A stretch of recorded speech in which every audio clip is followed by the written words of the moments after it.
ಎಲ್ಲರಿಗೂ ನಮಸ್ಕಾರ ಸ್ನೇಹಿತರೆ.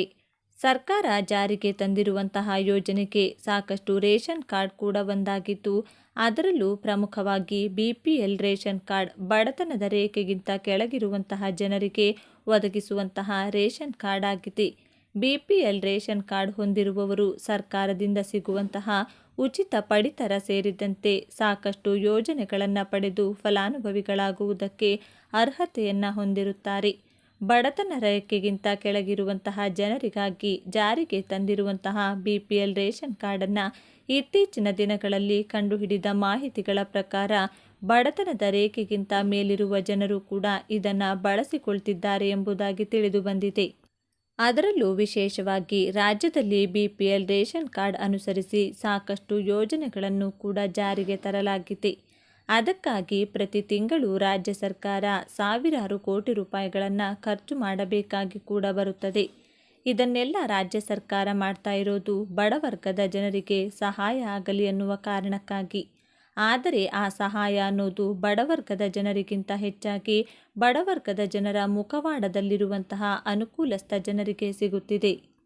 ಇದೇ ಕಾರಣಕ್ಕಾಗಿ ಸಿದ್ದರಾಮಯ್ಯ ಅವರ ನೇತೃತ್ವದಲ್ಲಿ ರಾಜ್ಯ ಸರ್ಕಾರ ಸಂಬಂಧಪಟ್ಟಂತಹ ಆಹಾರ ಇಲಾಖೆಯ ಅಧಿಕಾರಿಗಳಿಗೆ ಇನ್ಮುಂದೆ ರಾಜ್ಯದಲ್ಲಿರುವಂತಹ ಇಂತಹ ಅನರ್ಹ BPL ರೇಷನ್ ಕಾರ್ಡ್ಗಳನ್ನು ಹಾಗೂ ಕಾರ್ಡುದಾರರನ್ನು ಲಿಸ್ಟಿನಿಂದ ತೆಗೆದುಹಾಕುವ ಬಗ್ಗೆ ಕಠಿಣ ಕ್ರಮವನ್ನು ಕೈಗೆತ್ತಿಕೊಳ್ಳುವ ಆದೇಶವನ್ನು, ಒಂದು ವೇಳೆ ನಕಲಿ ದಾಖಲೆ ಪತ್ರವನ್ನು ಒದಗಿಸಿ ನೀವು BPL ರೇಷನ್ ಕಾರ್ಡನ್ನು ಪಡೆದುಕೊಂಡಿದ್ರೆ ಇವತ್ತೇ ಸರೆಂಡರ್ ಮಾಡಿ, ಇಲ್ಲವಾದಲ್ಲಿ ಸಂಬಂಧಪಟ್ಟಂತಹ ಇಲಾಖೆಯ ಅಧಿಕಾರಿಗಳು ನಿಮ್ಮ ರೇಷನ್ ಕಾರ್ಡನ್ನು ಗುರುತಿಸಿ ಅವರೇ ಕ್ಯಾನ್ಸಲ್ ಮಾಡುವಂತಹ ಕೆಲಸವನ್ನು ಮಾಡಲಿದ್ದಾರೆ. ಹಾಗೂ ಈಗಾಗಲೇ ಈ ಪ್ರಕ್ರಿಯೆ ಪ್ರಾರಂಭವಾಗಿದ್ದು, ಮೊದಲಿಗೆ ರಾಜ್ಯದ ಈ 10 ಜಿಲ್ಲೆಗಳಲ್ಲಿ ಈ ಪ್ರಕ್ರಿಯೆ ಪ್ರಾರಂಭವಾಗಿದೆ. ರಾಜ್ಯದ ಈ 10 ಜಿಲ್ಲೆಗಳಲ್ಲಿ BPL ರೇಷನ್ ಕಾರ್ಡ್ ಕ್ಯಾನ್ಸಲ್ ಮಾಡುವ ಪ್ರಕ್ರಿಯೆ ಪ್ರಾರಂಭ. ಬೆಂಗಳೂರು ಗ್ರಾಮಾಂತರ, ಬೆಂಗಳೂರು ನಗರ, ಮೈಸೂರು, ಕೊಡಗು, ಕೋಲಾರ, ಮಂಡ್ಯ, ಚಾಮರಾಜನಗರ, ಚಿಕ್ಕಬಳ್ಳಾಪುರ, ದಾವಣಗೆರೆ, ಚಿತ್ರದುರ್ಗ ಇವಿಷ್ಟು ಜಿಲ್ಲೆಗಳಲ್ಲಿ ಮೊದಲ ಹಂತದ ರೂಪದಲ್ಲಿ ಅನಧಿಕೃತವಾಗಿ BPL ರೇಷನ್ ಕಾರ್ಡ್ ಹೊಂದಿರುವಂತಹ ಕಾರ್ಡುಗಳನ್ನು ಗುರುತಿಸಿ ಅವುಗಳನ್ನು ಕ್ಯಾನ್ಸಲ್ ಮಾಡುವಂತಹ ಪ್ರಕ್ರಿಯೆ ಪ್ರಾರಂಭವಾಗಿದೆ. ಹೀಗಾಗಿ ನೀವು ಕೂಡ ಇದೇ ಪರಿಧಿಯಲ್ಲಿ ಬರುವುದಾದರೆ ಮೊದಲೇ ಎಚ್ಚೆತ್ತುಕೊಳ್ಳಬೇಕಾಗಿರುವುದು ನಿಮ್ಮ ಕರ್ತವ್ಯವಾಗಿದೆ. ಕರ್ನಾಟಕ ರಾಜ್ಯದಾದ್ಯಂತ ಇರುವ ಎಲ್ಲ ಮಹಿಳೆಯರಿಗೆ, ಅಂದರೆ 18 ವರ್ಷದಿಂದ 55 ವರ್ಷದೊಳಗಿನ ಎಲ್ಲ ಮಹಿಳೆಯರಿಗೆ ರಾಜ್ಯ ಸರ್ಕಾರದಿಂದ ಯಾವುದೇ ಗ್ಯಾರಂಟಿ ಇಲ್ಲದೆ 3 ಲಕ್ಷ ಹಣ ನೀಡಲಾಗುತ್ತಿದೆ. ಪ್ರತಿಯೊಬ್ಬ ಮಹಿಳೆಯರು ಕೂಡ ಈ ಯೋಜನೆಯ ಅಡಿಯಲ್ಲಿ 3 ಲಕ್ಷ ರೂಪಾಯಿಗಳವರೆಗೆ ಹಣವನ್ನು ಪಡೆದುಕೊಳ್ಳಬಹುದಾಗಿದೆ. ಇದು ರಾಜ್ಯ ಸರ್ಕಾರವು ಜಾರಿಗೊಳಿಸಿರುವಂಥ ಯೋಜನೆಯಾಗಿದ್ದು, ಈ ಯೋಜನೆಯ ಅಡಿಯಲ್ಲಿ ಮಹಿಳೆಯರಿಗಾಗಿ ಯಾವುದೇ ಅಡಮಾನ ಮತ್ತು ಗ್ಯಾರಂಟಿ ಇಲ್ಲದೆ 3 ಲಕ್ಷ ರೂಪಾಯಿ ಸಾಲ ನೀಡಲಾಗುತ್ತಿದೆ. ಈಗಾಗಲೇ ಬಹುಮತದಿಂದ ಅಧಿಕಾರಕ್ಕೆ ಬಂದಿರುವಂಥ ಕಾಂಗ್ರೆಸ್ ಸರ್ಕಾರದಿಂದ ಮಹಿಳೆಯರಿಗಾಗಿ ಈಗಾಗಲೇ ಉಚಿತ ಬಸ್ ಪ್ರಯಾಣ ಹಾಗೂ ಗೃಹಲಕ್ಷ್ಮಿ ಯೋಜನೆಯ ಅಡಿಯಲ್ಲಿ 2,000 ರೂಪಾಯಿ ಪ್ರತಿ ತಿಂಗಳು ನೀಡುವ ಯೋಜನೆ ಸೇರಿದಂತೆ ಅನೇಕ ಯೋಜನೆಗಳನ್ನು ಮಹಿಳೆಯರಿಗಾಗಿ ಜಾರಿಗೆ ತರಲಾಗಿದೆ. ಆದರೆ ಮಹಿಳೆಯರಿಗಾಗಿ ರಾಜ್ಯ ಸರ್ಕಾರ ಮತ್ತೊಂದು ಹೊಸ ಯೋಜನೆಯನ್ನು ಜಾರಿಗೊಳಿಸಲಾಗಿದ್ದು, ಈ ಯೋಜನೆಯ ಅಡಿಯಲ್ಲಿ 18 ರಿಂದ 55 ವರ್ಷದೊಳಗಿನ ಮಹಿಳೆಯರು ಯಾವುದೇ ಗ್ಯಾರಂಟಿ ಪಡೆಯದೆ ನೇರವಾಗಿ ಮಹಿಳೆಯರ ಬ್ಯಾಂಕ್ ಖಾತೆಗೆ 3 ಲಕ್ಷ ಹಣ ನೀಡಲಿದ್ದು, ಅರ್ಜಿ ಸಲ್ಲಿಸುವ ಪ್ರತಿಯೊಬ್ಬ ಮಹಿಳೆಯರಿಗೂ ದೊರೆಯುತ್ತದೆ. ಈ ಯೋಜನೆಯ ಅಡಿಯಲ್ಲಿ ಮಹಿಳೆಯರಿಗೆ 3 ಲಕ್ಷಗಳವರೆಗೆ ಸಾಲ ನೀಡಲಾಗುತ್ತದೆ.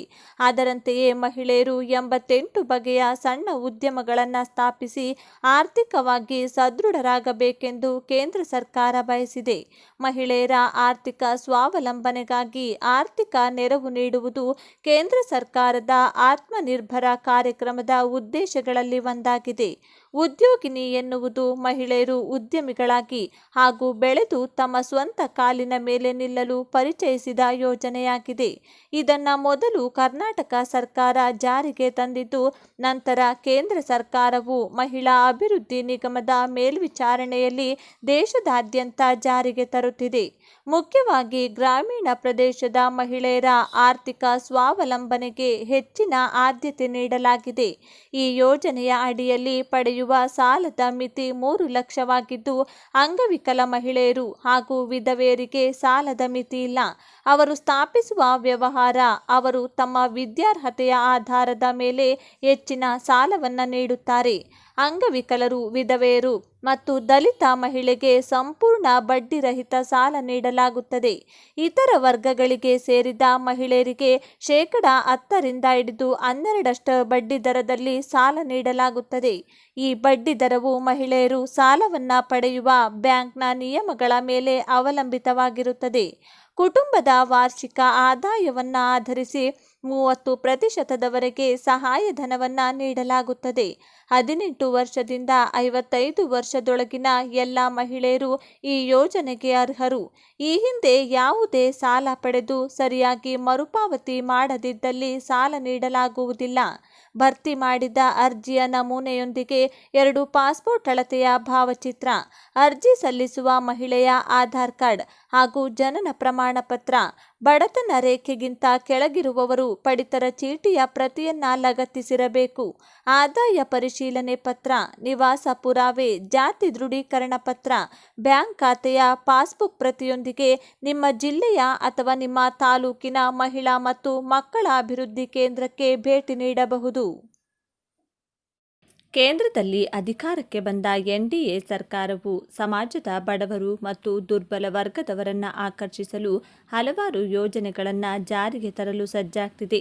ಮುಂಬರುವ ಬಜೆಟ್ ಅಧಿವೇಶನದಲ್ಲಿ ಬಡ ಸಮುದಾಯಗಳ ಕಲ್ಯಾಣಕ್ಕಾಗಿ ಹಲವಾರು ನಿರ್ಧಾರಗಳನ್ನು ತೆಗೆದುಕೊಳ್ಳುವ ಸಾಧ್ಯತೆ ಇದೆ. ಕೇಂದ್ರ ಬಜೆಟ್ನಲ್ಲಿ ಪಿಎಂ ಕಿಸಾನ್ ಯೋಜನಾ ನಿಧಿಯನ್ನು 6,000 ರೂಪಾಯಿಗಳಿಂದ 8,000 ರೂಪಾಯಿಗೆ ಹೆಚ್ಚಿಸಲಾಗುವುದು ಎಂದು ಈಗಾಗಲೇ ವರದಿಗಳು ಬಂದಿವೆ.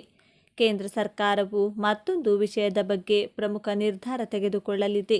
ಇದು ಪ್ರತಿ ಕುಟುಂಬಕ್ಕೆ 10 ಲಕ್ಷ ರೂಪಾಯಿಗಳವರೆಗೆ ಪ್ರಯೋಜನವನ್ನು ನೀಡುತ್ತದೆ ಎಂದು ನಿರೀಕ್ಷಿಸಲಾಗಿದೆ. ಏನಿದು 10 ಲಕ್ಷ ರೂಪಾಯಿ? ಬಡವರು ಮತ್ತು ಮಧ್ಯಮ ವರ್ಗದವರನ್ನು ಹೆಚ್ಚು ಹೆದರಿಸುವುದು ಚಿಕಿತ್ಸೆಯ ವೆಚ್ಚ. ನಾವು ಸರ್ಕಾರಿ ಆಸ್ಪತ್ರೆಗಳಿಗೆ ಹೋಗಲು ಸಾಧ್ಯವಿಲ್ಲ. ಖಾಸಗಿ ವಲಯದಲ್ಲಿ ಬಿಲ್ ಪಾವತಿಸಲು ಸಾಧ್ಯವಿಲ್ಲ. ಆರೋಗ್ಯ ವಿಮೆ ಎಲ್ಲರಿಗೂ ಲಭ್ಯವಿಲ್ಲ.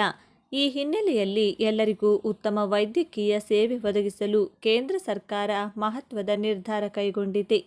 ಇದರ ಭಾಗವಾಗಿ ಆರೋಗ್ಯ ವಿಮಾ ಯೋಜನೆ ಆಯುಷ್ಮಾನ್ ಭಾರತ್ ಯೋಜನೆಯನ್ನು ಪರಿಚಯಿಸಲಾಗಿದೆ. ಈ ಮೂಲಕ ಕುಟುಂಬವು ವರ್ಷಕ್ಕೆ 5 ಲಕ್ಷ ರೂಪಾಯಿಗಳವರೆಗೆ ಆರೋಗ್ಯ ವಿಮಾ ರಕ್ಷಣೆಯನ್ನು ಪಡೆಯುತ್ತದೆ. ಆಯುಷ್ಮಾನ್ ಭಾರತ್ ಯೋಜನೆಯ ಲಾಭ ದುಪ್ಪಟ್ಟಾಗಲಿದೆ ಎಂದು ನಿರೀಕ್ಷಿಸಲಾಗಿದೆ. ಈ ಹಿಂದೆ ಈ ಯೋಜನೆಯಡಿ ಒಂದು ಕುಟುಂಬಕ್ಕೆ ವರ್ಷಕ್ಕೆ 5 ಲಕ್ಷ ರೂಪಾಯಿಗಳ ವಿಮೆ ನೀಡಲಾಗ್ತಿತ್ತು. ಇದನ್ನು ಈಗ 10 ಲಕ್ಷ ರೂಪಾಯಿಗೆ ಹೆಚ್ಚಿಸಲಾಗುವುದೆಂದು ರಾಷ್ಟ್ರೀಯ ಆರೋಗ್ಯ ಪ್ರಾಧಿಕಾರದ ಅಧಿಕಾರಿಗಳು ತಿಳಿಸಿದ್ದಾರೆ.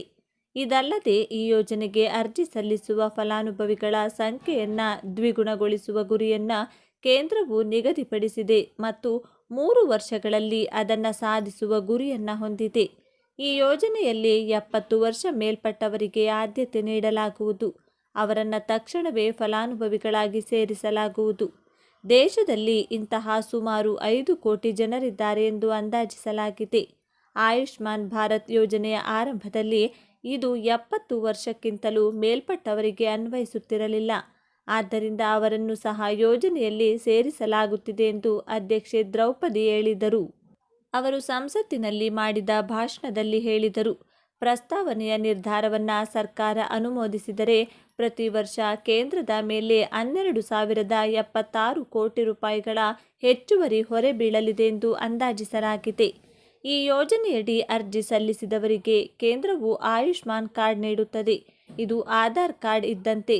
ಯೋಜನೆಯ ಫಲಾನುಭವಿಗಳ ಕುಟುಂಬವು ಆಸ್ಪತ್ರೆಗೆ ಹೋಯಿತು. ನೀವು ವರ್ಷಕ್ಕೆ 10 ಲಕ್ಷ ರೂಪಾಯಿಗಳವರೆಗೆ ಉಚಿತ ಚಿಕಿತ್ಸೆ ಪಡೆಯಬಹುದು.